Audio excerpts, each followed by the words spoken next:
Studies channel ਦੇ ਮਾਧਿਅਮ ਰਾਹੀਂ ਇਸ ਵੀਡੀਓ ਨੂੰ ਦੇਖ ਰਹੇ ਸਾਰੇ ਵਿਊਅਰਸ ਦਾ ਬਹੁਤ-ਬਹੁਤ ਸਵਾਗਤ ਹੈ। ਇਸ ਵੀਡੀਓ ਵਿੱਚ ਅਸੀਂ ਕਰਨ ਜਾ ਰਹੇ ਹਾਂ ਲੈਟਰ A ਤੋਂ ਸਟਾਰਟ ਹੋਣ ਵਾਲੀ ਲੀਗਲ ਟਰਮਸ ਨੂੰ ਸਿੱਖਾਂਗੇ ਪੰਜਾਬੀ ਵਿੱਚ ਉਹਨਾਂ ਦਾ ਮੀਨਿੰਗ ਤੇ ਨਾਲ ਹੀ ਪ੍ਰੋਨਾਂਸੀਏਸ਼ਨ ਯਾਨੀ ਕਿ ਬੋਲਣਾ ਤੇ ਪੜ੍ਹਨਾ ਵੀ ਸਿੱਖਾਂਗੇ ਤੇ ਸੈਂਟੈਂਸਸ ਦੇ ਦੁਆਰਾ ਉਹਨਾਂ ਦੀ ਸਹੀ ਵਰਤੋਂ ਵੀ ਸਿੱਖਾਂਗੇ। ਚਲੋ ਆਓ ਫਿਰ ਸ਼ੁਰੂ ਕਰਦੇ ਹਾਂ।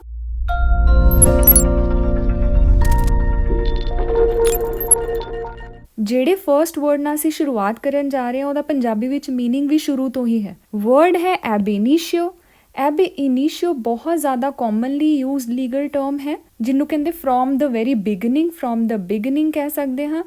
ਪੰਜਾਬੀ ਵਿੱਚ ਇਸ ਨੂੰ ਕਿਹਾ ਜਾਂਦਾ ਹੈ ਸ਼ੁਰੂ ਤੋਂ।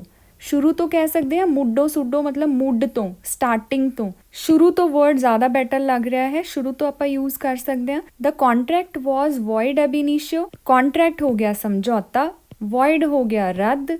ਐਬ ਇਨੀਸ਼ੀਓ ਦਾ ਮਤਲਬ ਅਸੀਂ ਸਿੱਖਿਆ ਸ਼ੁਰੂ ਤੋਂ। ਦ ਕੌਂਟਰੈਕਟ ਉਹ ਸਮਝੌਤਾ, ਵਾਜ਼ ਵੋਇਡ ਰੱਦ ਸੀ, ਐਬ ਇਨੀਸ਼ੀਓ ਸ਼ੁਰੂ ਤੋਂ। ਉਹ ਸਮਝੌਤਾ ਸ਼ੁਰੂ ਤੋਂ ਹੀ ਰੱਦ ਸੀ ਤਾਂ ਐਬ ਇਨੀਸ਼ੀਓ ਹੋ ਗਿਆ ਸ਼ੁਰੂ ਤੋਂ। ਅੱਗੇ ਚੱਲਦੇ ਹਾਂ ਸੈਕਿੰਡ ਟਰਮ ਤੇ। ਸੈਕਿੰਡ ਟਰਮ ਹੈ ਐਬੋਲੀਸ਼ਨ। ਐਬੋਲੀਸ਼ਨ ਹੁੰਦਾ ਹੈ ਥਰੂ ਲਾਅ ਕਿਸੇ ਵੀ ਸਿਸਟਮ, ਪ੍ਰੈਕਟਿਸ ਜਾਂ ਇੰਸਟੀਟਿਊਸ਼ਨ ਨੂੰ ਖਤਮ ਕਰ ਦੇਣਾ। ਤਾਂ ਪੰਜਾਬੀ ਦੇ ਵਿੱਚ ਕਿਹਾ ਜਾਂਦਾ ਹੈ ਕਾਨੂੰਨ ਰਾਹੀਂ ਅੰਤ ਕਹਿ ਸਕਦੇ ਹਾਂ ਜਾਂ ਖਾਲੀ ਅੰਤ ਵੀ ਵਰਡ ਯੂਜ਼ ਕਰ ਸਕਦੇ ਹਾਂ, ਖਾਤਮਾ ਵੀ ਕਹਿ ਸਕਦੇ ਹਾਂ, ਰੱਦ ਕਰਨ ਵੀ ਕਹਿ ਸਕਦੇ ਹਾਂ। ਥਰੂ ਲਾਅ ਜਦੋਂ ਕਿਸੇ ਚੀਜ਼ ਨੂੰ, ਕਿਸੇ ਪ੍ਰੈਕਟਿਸ ਨੂੰ, ਕਿਸੇ ਸਿਸਟਮ ਨੂੰ ਖਤਮ ਕਰ ਦਿੱਤਾ ਜਾਂਦਾ ਹੈ ਉਹਨੂੰ ਅਬੋਲੀਸ਼ਨ ਕਹਿੰਦੇ ਹਾਂ। The abolition of slavery was a significant event in history। abolition of slavery, slavery ਹੋ ਗਿਆ ਗੁਲਾਮੀ, abolition ਹੋ ਗਿਆ ਅੰਤ, ਅੰਤ ਕਹਿ ਲਓ, ਖਾਤਮਾ ਕਹਿ ਲਓ, ਰੱਦ ਕਰਨ ਕਹਿ ਲਓ, ਕਾਨੂੰਨ ਰਾਹੀਂ ਅੰਤ ਕਹਿ ਲਓ। ਤਾਂ ਇੱਥੇ ਜਨਰਲੀ ਆਪਾਂ ਸੈਂਟੈਂਸ ਦੇ ਵਿੱਚ ਅੰਤ ਜਾਂ ਖਾਤਮਾ ਯੂਜ਼ ਕਰ ਸਕਦੇ ਹਾਂ ਵਰਡ। ਗੁਲਾਮੀ ਦਾ ਅੰਤ ਜਾਂ ਗੁਲਾਮੀ ਦਾ ਖਾਤਮਾ was a significant event। significant ਹੋ ਗਿਆ ਮਹੱਤਵਪੂਰਨ, event ਹੋ ਗਿਆ ਘਟਨਾ, ਹਿਸਟਰੀ ਹੋ ਗਿਆ ਇਤਿਹਾਸ। ਤਾਂ ਗੁਲਾਮੀ ਦਾ ਅੰਤ ਜਾਂ ਖਾਤਮਾ ਇਤਿਹਾਸ ਵਿੱਚ ਇੱਕ ਮਹੱਤਵਪੂਰਨ ਘਟਨਾ ਸੀ। ਅੱਗੇ ਚੱਲਦੇ ਹਾਂ ਥਰਡ ਵਰਡ ਤੇ। ਥਰਡ ਵਰਡ ਹੈ ਅਬੋਰਸ਼ਨ। ਅਬੋਰਸ਼ਨ ਹੁੰਦਾ ਡੈਲੀਬਰੇਟਲੀ ਪ੍ਰੈਗਨੈਂਸੀ ਨੂੰ ਖਤਮ ਕਰ ਦੇਣਾ, ਟਰਮੀਨੇਟ ਕਰ ਦੇਣਾ। ਡੈਲੀਬਰੇਟ ਟਰਮੀਨੇਸ਼ਨ ਆਫ ਹਿਊਮਨ ਪ੍ਰੈਗਨੈਂਸੀ ਉਹਨੂੰ ਕਹਿੰਦੇ ਅਬੋਰਟ ਕਰ ਦੇਣਾ। ਤਾਂ ਪੰਜਾਬੀ ਵਿੱਚ ਅਬੋਰਸ਼ਨ ਨੂੰ ਕਿਹਾ ਜਾਂਦਾ ਹੈ ਗਰਭਪਾਤ। ਗਰਭਪਾਤ। The law regarding abortion is a topic of intense debate। law ਹੋ ਗਿਆ ਕਾਨੂੰਨ, regarding abortion, abortion ਹੋ ਗਿਆ ਗਰਭਪਾਤ। The law regarding abortion, ਗਰਭਪਾਤ ਦਾ ਕਾਨੂੰਨ, is a topic of intense debate। intense debate ਹੁੰਦਾ ਮਤਲਬ ਬਹੁਤ ਹੀ ਡੂੰਘੇ ਤਰੀਕੇ ਨਾਲ ਕਿਸੇ ਚੀਜ਼ ਨੂੰ ਡਿਸਕਸ ਕਰਨਾ, ਡਿਬੇਟ ਕਰਨਾ, ਕਿਸੇ ਦੇ ਉੱਪਰ ਬਹੁਤ ਗਹਿਰਾਈ 'ਚ ਜਾ ਕੇ ਕਰਨਾ। ਇੰਟੈਂਸ ਹੁੰਦਾ ਹੈ ਗਹਿਰਾਈ ਨਾਲ, ਡਿਬੇਟ ਹੋ ਗਿਆ ਚਰਚਾ, is a topic of, topic ਹੋ ਗਿਆ ਵਿਸ਼ਾ। ਤਾਂ ਗਰਭਪਾਤ ਦਾ ਕਾਨੂੰਨ ਗਹਿਰਾਈ ਨਾਲ ਚਰਚੇ ਦਾ ਵਿਸ਼ਾ ਹੈ। ਅਬੋਰਸ਼ਨ ਹੋ ਗਿਆ ਗਰਭਪਾਤ। ਨੈਕਸਟ ਵਰਡ ਤੇ ਚੱਲਦੇ ਹਾਂ ਜੋ ਹੈ ਐਬਰੋਗੇਟ।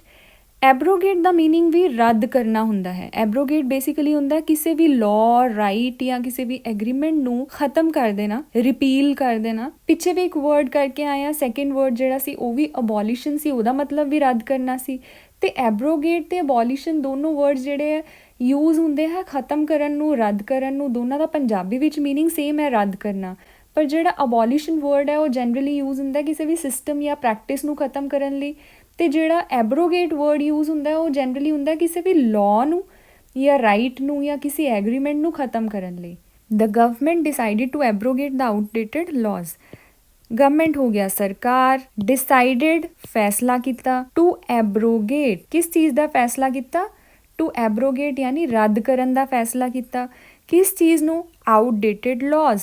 ਆਊਟਡੇਟਡ ਹੋ ਗਿਆ ਪੁਰਾਣੇ, ਲਾਜ਼ ਹੋ ਗਿਆ ਕਾਨੂੰਨਾਂ ਨੂੰ। ਸਰਕਾਰ ਨੇ ਪੁਰਾਣੇ ਕਾਨੂੰਨਾਂ ਨੂੰ ਰੱਦ ਕਰਨ ਦਾ ਫੈਸਲਾ ਕੀਤਾ। ਨੈਕਸਟ ਵਰਡ ਹੈ ਐਬਰਿਜ। ਐਬਰਿਜ ਹੁੰਦਾ ਹੈ ਕਿਸੇ ਚੀਜ਼ ਨੂੰ ਸਮਰਾਈਜ਼ ਕਰਨਾ, ਜਿਵੇਂ ਸ਼ਾਰਟ ਕਰਨਾ, ਕਿਸੇ ਚੀਜ਼ ਨੂੰ ਸ਼ਾਰਟਨ ਕਰਨਾ, ਸਮਰੀ ਕਰਨਾ ਕਿਸੇ ਦੀ। ਇਸ ਤਰ੍ਹਾਂ ਸਮਰੀ ਕਰਨਾ ਕਿ ਉਹਦਾ ਮੀਨਿੰਗ ਸੇਮ ਹੀ ਨਿਕਲੇ। ਜਿਵੇਂ ਕੋਈ ਬੁੱਕ ਹੈ ਜਾਂ ਫਿਰ ਕਿਸੇ ਮੂਵੀ ਦੀ ਜਾਂ ਸਪੀਚ ਦੀ ਜਾਂ ਕਿਸੇ ਪੈਰਾਗ੍ਰਾਫ ਦੀ ਆਪਾਂ ਸਮਰੀ ਬਣਾਉਂਦੇ ਹਾਂ ਨਾ, ਜਿਹਦੇ ਨਾਲ ਉਹਦੀ ਮੇਨ ਸੈਂਸ ਨਾ ਲੂਜ਼ ਹੋਈ, ਉਹਨੂੰ ਕਹਿੰਦੇ ਐਬਰਿਜ ਕਰਨਾ। ਅਬਰਿਜ ਨੂੰ ਕਿਹਾ ਜਾਂਦਾ ਹੈ ਪੰਜਾਬੀ ਵਿੱਚ ਸੰਖੇਪ ਕਰਨਾ। The author decided to abridge his novel for younger readers। author ਹੋ ਗਿਆ ਲੇਖਕ, decided ਹੋ ਗਿਆ ਫੈਸਲਾ ਕੀਤਾ, ਟੂ ਅਬਰਿਜ ਸੰਖੇਪ ਕਰਨ ਦਾ, ਹਿਜ਼ ਨੋਵਲ ਆਪਣੇ ਨੋਵਲ ਨੂੰ, ਫॉर ਯੰਗਰ ਰੀਡਰਸ ਨੌਜਵਾਨ ਪਾਠਕਾਂ ਲਈ। ਲੇਖਕ ਨੇ ਆਪਣੇ ਨਾਵਲ ਨੂੰ ਨੌਜਵਾਨ ਪਾਠਕਾਂ ਲਈ ਸੰਖੇਪ ਕਰਨ ਦਾ ਫੈਸਲਾ ਕੀਤਾ। ਤਾਂ ਅਬਰਿਜ ਸੰਖੇਪ ਕਰਨਾ। ਨੈਕਸਟ ਵਰਡ ਹੈ ਐਬਰੋਗੇਸ਼ਨ ਆਫ ਐਨ ਆਰਡਰ। ਅਸੀਂ ਐਬਰੋਗੇਟ ਵਰਡ ਹੁਣੇ ਕਰਕੇ ਆਏ ਹਾਂ ਨਾ, ਰੱਦ ਕਰਨਾ। ਇਹ ਟਰਮ ਯੂਜ਼ ਹੁੰਦੀ ਹੈ ਕੋਰਟ ਦੇ ਅੰਦਰ, ਐਬਰੋਗੇਸ਼ਨ ਆਫ ਐਨ ਆਰਡਰ। ਤਾਂ ਅਸੀਂ ਦੇਖਦੇ ਹਾਂ ਕਿ ਇਹਨੂੰ ਪੰਜਾਬੀ ਵਿੱਚ ਕਿਵੇਂ ਲਿਖਾਂਗੇ। ਐਬਰੋਗੇਸ਼ਨ ਆਫ ਐਨ ਆਰਡਰ ਨੂੰ ਆਪਾਂ ਪੰਜਾਬੀ ਵਿੱਚ ਲਿਖਾਂਗੇ ਆਦੇਸ਼ ਕਹਿ ਲਓ ਜਾਂ ਹੁਕਮ ਕਹਿ ਲਓ ਦੀ ਰੱਦ ਕਰਨ। ਆਰਡਰ ਹੋ ਗਿਆ, ਆਦੇਸ਼ ਕਹਿ ਸਕਦੇ ਹਾਂ ਆਰਡਰ ਨੂੰ, ਹੁਕਮ ਵੀ ਕਹਿ ਸਕਦੇ ਹਾਂ, ਦੋਨੋਂ ਵਰਡ ਯੂਜ਼ ਹੋ ਸਕਦੇ ਨੇ। ਆਦੇਸ਼ ਜਾਂ ਹੁਕਮ ਦੀ ਰੱਦ ਕਰਨ। ਰੱਦ ਕਰਨ ਆਪਾਂ ਪਹਿਲੇ ਕਰਕੇ ਆਏ ਹਾਂ abrogation. The abrogation of an order surprised everyone. ਹੁਕਮ ਜਾਂ ਆਦੇਸ਼ ਦੀ ਰੱਦ ਕਰਨ ਨੇ ਸਾਰਿਆਂ ਨੂੰ ਹੈਰਾਨ ਕਰ ਦਿੱਤਾ। ਨੈਕਸਟ ਟਰਮ ਹੈ ਐਬਰਪਟ। ਐਬਰਪਟ ਹੁੰਦਾ ਹੈ ਬਹੁਤ ਹੀ ਸਡਨ ਤੇ ਅਨਐਕਸਪੈਕਟਡ, ਮਤਲਬ ਇੱਕੋ ਦਮ ਕੁਝ ਹੋ ਜਾਣਾ, ਅਚਾਨਕ। ਪੰਜਾਬੀ ਵਿੱਚ ਕਹਾਂਗੇ ਅਚਾਨਕ। ਹਿਜ਼ ਐਬਰਪਟ ਡਿਪਾਰਚਰ ਲੈਫਟ ਅਸ ਆਲ ਕਨਫਿਊਜ਼ਡ। ਉਸਦਾ ਅਚਾਨਕ ਜਾਣਾ, ਐਬਰਪਟ ਹੋ ਗਿਆ ਅਚਾਨਕ, ਡਿਪਾਰਚਰ ਹੋ ਗਿਆ ਜਾਣਾ, ਸਾਨੂੰ ਸਾਰਿਆਂ ਨੂੰ ਹੈਰਾਨ ਕਰ ਗਿਆ। ਨੈਕਸਟ ਵਰਡ ਹੈ absentee statement. Absentee statement court ਦੇ ਅੰਦਰ ਯੂਜ਼ ਹੋਣ ਵਾਲਾ ਇੱਕ ਡਾਕੂਮੈਂਟ ਹੈ। ਬੇਸਿਕਲੀ ਇੱਕ ਸਟੇਟਮੈਂਟ ਹੁੰਦੀ ਹੈ, ਜਿਹੜਾ ਪਰਸਨ ਐਬਸੈਂਟ ਹੁੰਦਾ ਹੈ ਉਹ ਦਿੰਦਾ ਹੈ। A statement made by someone who is absent, ਤੇ ਉਹ ਹੁੰਦੀ ਹੈ ਐਬਸੈਂਟੀ ਸਟੇਟਮੈਂਟ। ਪੰਜਾਬੀ ਵਿੱਚ ਇਹਨੂੰ ਕਿਹਾ ਜਾਂਦਾ ਹੈ ਗੈਰ ਹਾਜ਼ਰੀ ਵੇਰਵਾ। ਐਬਸੈਂਟੀ ਹੋ ਗਿਆ ਗੈਰ ਹਾਜ਼ਰੀ, ਸਟੇਟਮੈਂਟ ਹੋ ਗਿਆ ਵੇਰਵਾ। The absentee statement was taken into consideration by the court. Absentee statement ਗੈਰ ਹਾਜ਼ਰੀ ਵੇਰਵੇ ਨੂੰ ਅਦਾਲਤ ਦੁਆਰਾ, ਕੋਰਟ ਹੋ ਗਿਆ ਅਦਾਲਤ ਦੁਆਰਾ ਧਿਆਨ ਵਿੱਚ ਰੱਖਿਆ ਗਿਆ। was taken into consideration ਮਤਲਬ ਧਿਆਨ ਵਿੱਚ ਰੱਖਿਆ ਗਿਆ। ਤਾਂ absentee statement ਗੈਰ ਹਾਜ਼ਰੀ ਵੇਰਵਾ। ਨੈਕਸਟ ਹੈ absolute acceptance। absolute acceptance ਹੁੰਦਾ ਕਿਸੇ ਚੀਜ਼ ਨੂੰ ਪੂਰੀ ਤਰ੍ਹਾਂ ਅਨਕੰਡੀਸ਼ਨਲੀ ਐਕਸੈਪਟ ਕਰ ਲੈਣਾ, ਬਿਨਾਂ ਨਾ ਨੁੱਕਰ ਤੋਂ ਕਿਸੇ ਚੀਜ਼ ਨੂੰ ਐਕਸੈਪਟ ਕਰ ਲੈਣਾ, ਉਹਨੂੰ ਕਹਿੰਦੇ ਆ ਐਬਸੋਲਿਊਟ ਐਕਸੈਪਟੈਂਸ ਆਫ ਸਮਥਿੰਗ। ਪੂਰੀ ਤਰ੍ਹਾਂ ਸਵੀਕਾਰ ਕਰਨਾ ਜਾਂ ਪੂਰਨ ਪ੍ਰਵਾਨਗੀ ਦੇਣਾ। The company gave absolute acceptance to the terms. Company ਨੇ ਸ਼ਰਤਾਂ ਨੂੰ ਪੂਰੀ ਤਰ੍ਹਾਂ ਸਵੀਕਾਰ ਕਰ ਲਿਆ। ਨੈਕਸਟ ਵਰਡ ਵੀ ਐਕਸੈਪਟੈਂਸ ਦੇ ਨਾਲ ਰਿਲੇਟਡ ਹੈ। Acceptance of tender. ਟੈਂਡਰ ਨੂੰ ਪੰਜਾਬੀ ਵਿੱਚ ਟੈਂਡਰ ਹੀ ਕਿਹਾ ਜਾਂਦਾ ਹੈ। ਐਕਸੈਪਟੈਂਸ ਹੋ ਗਿਆ ਸਵੀਕ੍ਰਿਤੀ। The acceptance of tender was announced yesterday. Tender ਦੀ ਸਵੀਕ੍ਰਿਤੀ, acceptance of tender was announced, ਐਲਾਨ ਕੀਤਾ ਗਿਆ, ਯੈਸਟਰਡੇ ਕੱਲ। ਪੰਜਾਬੀ ਦੀ ਨਾ ਬੜੀ ਵਧੀਆ ਇੱਕ ਬਿਊਟੀ ਹੈ, ਇਹਦੇ 'ਚ ਜਿਹੜਾ ਚਾਹੇ ਟਮੋਰੋ ਕਹਿ ਲਓ ਚਾਹੇ ਯੈਸਟਰਡੇ ਕਹਿ ਲਓ, ਦੋਨਾਂ 'ਚ ਕੱਲ ਹੀ ਯੂਜ਼ ਹੁੰਦਾ। ਛੋਟੇ ਹੁੰਦੇ ਅਸੀਂ ਇੰਗਲਿਸ਼ ਵਿੱਚ ਕਨਫਿਊਜ਼ ਹੋ ਜਾਂਦੇ ਸੀ ਟਮੋਰੋ ਕਿਹੜਾ ਤੇ ਯੈਸਟਰਡੇ ਕਿਹੜਾ। ਇੱਥੇ ਕੱਲ ਮਤਲਬ ਕੱਲ ਹੀ ਹੈ, ਆਉਣ ਵਾਲਾ ਕੱਲ ਵੀ ਕੱਲ ਹੈ ਤੇ ਬੀਤਿਆ ਹੋਇਆ ਕੱਲ ਵੀ ਕੱਲ ਹੈ, ਮਤਲਬ ਯੈਸਟਰਡੇ ਵੀ ਕੱਲ ਹੈ ਤੇ ਟਮੋਰੋ ਵੀ ਕੱਲ ਹੈ। ਟੈਂਡਰ ਦੀ ਸਵੀਕ੍ਰਿਤੀ ਦਾ ਕੱਲ ਐਲਾਨ ਕੀਤਾ ਗਿਆ ਸੀ। ਨੈਕਸਟ ਵਰਡ ਹੈ ਐਕਸੀਡੈਂਟਲ ਓਮਿਸ਼ਨ। ਐਕਸੀਡੈਂਟਲ ਓਮਿਸ਼ਨ ਹੁੰਦਾ ਹੈ ਕਿਸੇ ਚੀਜ਼ ਨੂੰ ਨਾ ਜਾਣ-ਬੁੱਝ ਕੇ ਨਹੀਂ, ਗਲਤੀ ਨਾਲ ਕੋਈ ਚੀਜ਼ ਜਿਹੜੀ ਹੈ ਉਹ ਛੁੱਟ ਜਾਣੀ, ਅਨਇੰਟੈਂਸ਼ਨਲੀ ਕਿਸੇ ਚੀਜ਼ ਨੂੰ ਇਨਕਲੂਡ ਕਰਨਾ ਭੁੱਲ ਜਾਣਾ, ਉਹਨੂੰ ਕਹਿੰਦੇ ਹਾਂ ਐਕਸੀਡੈਂਟਲ ਓਮਿਸ਼ਨ, ਯਾਨੀ ਅਣਜਾਣੇ ਵਿੱਚ ਛੱਡਣਾ। The accidental omission of his name caused confusion. ਉਸ ਦੇ ਨਾਮ ਦੇ ਅਣਜਾਣੇ ਵਿੱਚ ਛੱਡਣ ਨਾਲ, ਮਤਲਬ ਜਾਣ-ਬੁੱਝ ਕੇ ਨਹੀਂ ਛੱਡਿਆ, ਅਣਜਾਣੇ ਵਿੱਚ ਛੱਡਿਆ ਗਿਆ, ਨਾਲ ਗਲਤ ਫਹਿਮੀ ਪੈਦਾ ਹੋ ਗਈ। ਤਾਂ ਐਕਸੀਡੈਂਟਲ ਓਮਿਸ਼ਨ ਹੋ ਗਿਆ ਅਣਜਾਣੇ ਵਿੱਚ ਛੱਡਣਾ। ਨੈਕਸਟ ਵਰਡ ਹੈ ਅਕੋਰਡ ਰੈਕੋਗਨੀਸ਼ਨ। ਅਕੋਰਡ ਰੈਕੋਗਨੀਸ਼ਨ ਹੁੰਦਾ ਕਿ ਕਿਸੇ ਚੀਜ਼ ਨੂੰ ਰੈਕੋਗਨੀਸ਼ਨ ਦੇਣਾ ਜਾਂ ਐਕਨੋਲੇਜਮੈਂਟ ਦੇਣਾ, ਯਾਨੀ ਕਿਸੇ ਚੀਜ਼ ਨੂੰ ਮਾਨਤਾ ਦੇਣਾ।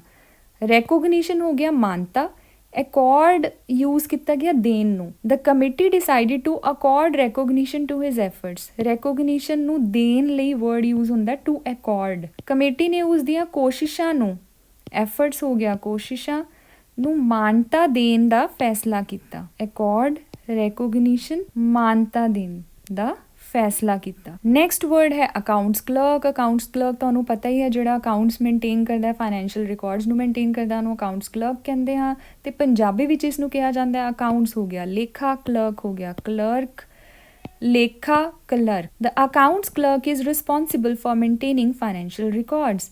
ਲੇਖਾ ਕਲਰਕ ਆਰਥਿਕ ਰਿਕਾਰਡ, ਫਾਈਨੈਂਸ਼ੀਅਲ ਰਿਕਾਰਡਸ ਹੋ ਗਿਆ ਆਰਥਿਕ ਰਿਕਾਰਡ, ਮੇਨਟੇਨ ਕਰਨ ਲਈ ਯਾਨੀ ਸਾਂਭਣ ਲਈ ਰਿਸਪੋਂਸਿਬਲ ਹੈ ਯਾਨੀ ਜ਼ਿੰਮੇਵਾਰ ਹੈ। ਨੈਕਸਟ ਵਰਡ ਹੈ ਅਕ੍ਰੈਡਿਟ। ਅਕ੍ਰੈਡਿਟ ਹੁੰਦਾ ਹੈ ਕਿਸੇ ਚੀਜ਼ ਨੂੰ ਆਫੀਸ਼ੀਅਲੀ ਆਥੋਰਾਈਜ਼ ਕਰ ਦੇਣਾ ਜਾਂ ਅਪਰੂਵ ਕਰ ਦੇਣਾ, ਪ੍ਰਮਾਣਿਤ ਕਰਨਾ ਕਹਿ ਸਕਦੇ ਹਾਂ, ਮਾਨਤਾ ਦੇਣੀ ਕਹਿ ਸਕਦੇ ਹਾਂ।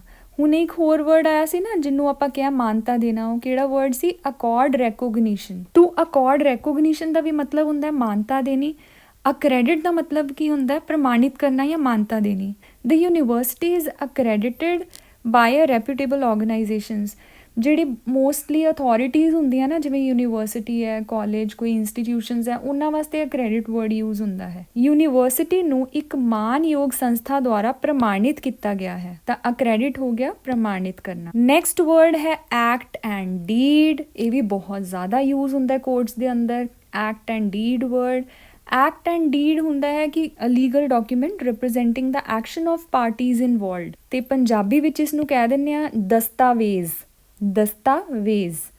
The act and deed were signed by both parties। ਦੋਵਾਂ ਧਿਰਾਂ, both parties ਹੋ ਗਿਆ ਦੋਵਾਂ ਧਿਰਾਂ ਦੁਆਰਾ ਦਸਤਾਵੇਜ਼ ਤੇ, ਦਸਤਾਵੇਜ਼ ਐਕਟ ਐਂਡ ਡੀਡ ਤੇ ਸਾਈਨ ਕੀਤੇ ਗਏ, ਦਸਤਖਤ ਕੀਤੇ ਗਏ। ਨੈਕਸਟ ਵਰਡ ਹੈ ਐਕਟਿੰਗ ਇਨ ਆਫੀਸ਼ੀਅਲ ਕਪੈਸਿਟੀ। ਮਤਲਬ ਆਪਣੇ ਆਫੀਸ਼ੀਅਲ ਰੋਲ ਨੂੰ ਨਿਭਾਉਣਾ, ਆਪਣੇ ਆਫੀਸ਼ੀਅਲ ਰੋਲ ਦੀ ਡਿਊਟੀਜ਼ ਨੂੰ ਪਰਫਾਰਮ ਕਰਨਾ, ਉਹਨੂੰ ਕਹਿੰਦੇ ਆ ਐਕਟਿੰਗ ਇਨ ਆਫੀਸ਼ੀਅਲ ਕਪੈਸਿਟੀ, ਯਾਨੀ ਸਰਕਾਰੀ ਜਾਂ ਫਿਰ ਦਫ਼ਤਰੀ ਹੈਸੀਅਤ ਵਿੱਚ ਕੰਮ ਕਰਨਾ। He was acting in his official capacity when the incident occurred। Generally ਆਪਾਂ ਇੱਦਾਂ ਬੋਲਦੇ ਨਾ, he was acting in official capacity, ਕਿ ਉਹ ਆਪਣੀ official capacity 'ਚ ਵਰਕ ਕਰ ਰਿਹਾ ਸੀ, ਮਤਲਬ ਉਹ ਆਪਣੀ ਦਫ਼ਤਰੀ ਹੈਸੀਅਤ ਵਿੱਚ ਕੰਮ ਕਰ ਰਿਹਾ ਸੀ। He was acting in his official capacity when the incident occurred। ਜਦੋਂ ਘਟਨਾ ਵਾਪਰੀ, ਘਟਨਾ ਘਟਨ ਵੇਲੇ ਉਹ ਆਪਣੀ ਸਰਕਾਰੀ ਹੈਸੀਅਤ ਕਹਿ ਲਓ ਜਾਂ ਦਫ਼ਤਰੀ ਹੈਸੀਅਤ ਵਿੱਚ ਕੰਮ ਕਰ ਰਿਹਾ ਸੀ।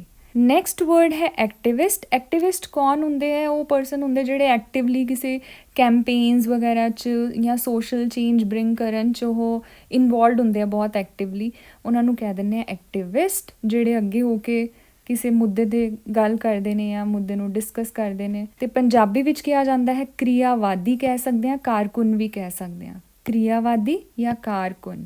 ਦ activist spoke passionately about climate change. ਕ੍ਰਿਆਵਾਦੀ ਨੇ ਮੌਸਮੀ ਤਬਦੀਲੀ, ਕਲਾਈਮੇਟ ਚੇਂਜ, ਕਲਾਈਮੇਟ ਹੋ ਗਿਆ ਮੌਸਮ, ਚੇਂਜ ਹੋ ਗਿਆ ਤਬਦੀਲੀ, ਬਾਰੇ ਜੋਸ਼ ਨਾਲ ਗੱਲ ਕੀਤੀ।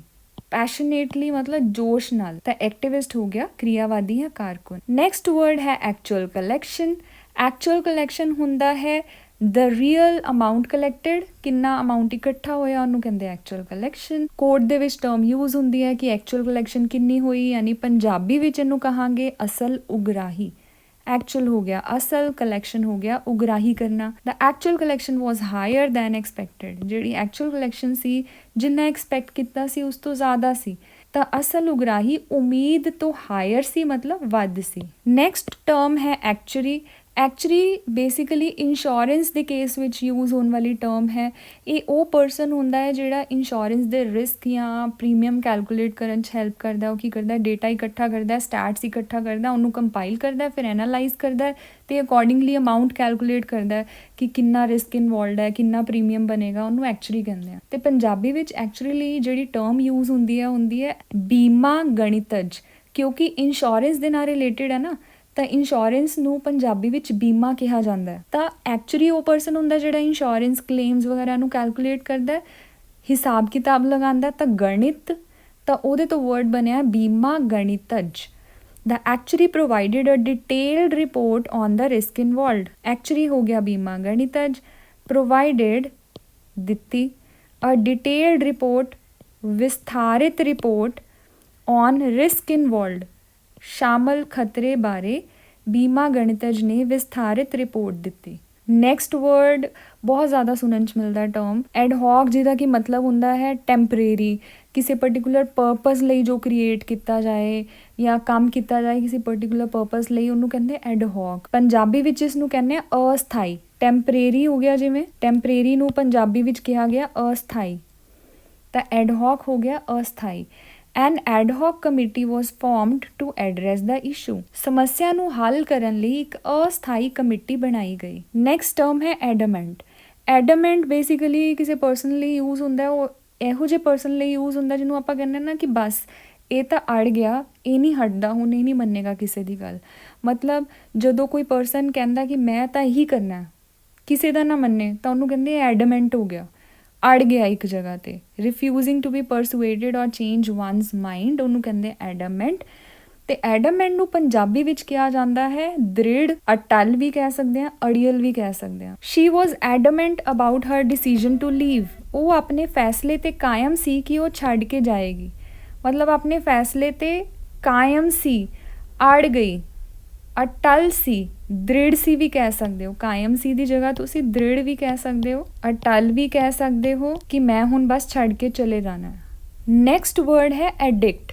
ਐਡਿਕਟ ਦਾ ਮਤਲਬ ਹੁੰਦਾ ਹੈ ਜਦੋਂ ਕਿਸੇ ਚੀਜ਼ ਲਈ ਜਾਂ ਫਿਰ ਕਿਸੇ ਐਕਟੀਵਿਟੀ ਲਈ ਬੰਦਾ ਐਡਿਕਟਡ ਹੋ ਗਿਆ, ਮਤਲਬ ਉਹ ਉਹਨੂੰ ਛੱਡ ਨਹੀਂ ਪਾ ਰਿਹਾ। ਜਿਵੇਂ ਨਸ਼ੇ ਲਈ ਆਪਾਂ ਵਰਡ ਯੂਜ਼ ਕਰਦੇ ਹਾਂ ਨਾ ਕਿ ਉਹਨੂੰ ਡਰਿੰਕ ਕਰਨ ਦੀ ਐਡਿਕਸ਼ਨ ਹੋ ਗਈ, ਜਾਂ ਫਿਰ ਉਹਨੂੰ ਕੋਈ ਨਸ਼ਾ ਲੈਣ ਦੀ ਐਡਿਕਸ਼ਨ ਹੋ ਗਈ, ਜਾਂ ਫਿਰ ਕਈ ਵਾਰ ਆਪਾਂ ਕਿਸੇ ਐਕਟੀਵਿਟੀ ਲਈ ਯੂਜ਼ ਕਰ ਦਿੰਦੇ ਹਾਂ ਕਿ ਕਸੀਨੋ ਦੀ, ਗੈਂਬਲਿੰਗ ਦੀ ਉਹਨੂੰ ਆਦਤ ਹੋ ਗਈ ਹੈ, ਐਡਿਕਸ਼ਨ ਹੋ ਗਈ ਹੈ ਨਾ। ਅਤੇ ਪੰਜਾਬੀ ਦੇ ਵਿੱਚ ਐਡਿਕਟ ਯਾਨੀ ਉਹ ਪਰਸਨ ਜਿਹਨੂੰ ਕਿਸੇ ਚੀਜ਼ ਦੀ ਐਡਿਕਸ਼ਨ ਲੱਗ ਗਈ ਹੈ, ਲੱਤ ਲੱਗ ਗਈ ਹੈ, ਤਾਂ ਉਹਨੂੰ ਪੰਜਾਬੀ ਵਿੱਚ ਅਮਲੀ ਕਿਹਾ ਜਾਂਦਾ ਕਿ ਬੰਦਾ ਅਮਲੀ ਹੋ ਗਿਆ, ਜਾਂ ਫਿਰ ਨਸ਼ਈ ਕਹਿ ਸਕਦੇ ਹਾਂ ਜਾਂ ਨਸ਼ੇੜੀ ਵੀ ਕਹਿ ਸਕਦੇ ਹਾਂ। ਅਮਲੀ, ਨਸ਼ਈ ਜਾਂ ਨਸ਼ੇੜੀ। The addict was seeking help to overcome his addiction. ਨਸ਼ੇੜੀ ਆਪਣੀ ਲੱਤ ਤੋਂ ਪਾਰ ਪਾਉਣ ਲਈ, ਮਤਲਬ ਓਵਰਕਮ ਕਰਨ ਲਈ ਮਦਦ ਲੱਭ ਰਿਹਾ ਸੀ। Seeking help. ਨੈਕਸਟ ਇੱਕ ਟਰਮ ਹੈ ਜੋ ਕਿ ਜੱਜ ਲਈ ਯੂਜ਼ ਹੁੰਦੀ, ਇੱਕ ਪੋਸਟ ਹੈ ਐਡੀਸ਼ਨਲ ਡਿਸਟ੍ਰਿਕਟ ਐਂਡ ਸੈਸ਼ਨਸ ਜੱਜ ਦੀ ਪੋਸਟ। ਇਹਨੂੰ ਪੰਜਾਬੀ ਵਿੱਚ ਕੀ ਕਿਹਾ ਜਾਂਦਾ ਹੈ? ਵਧੀਕ, ਜ਼ਿਲ੍ਹਾ ਅਤੇ ਸੈਸ਼ਨ ਜੱਜ।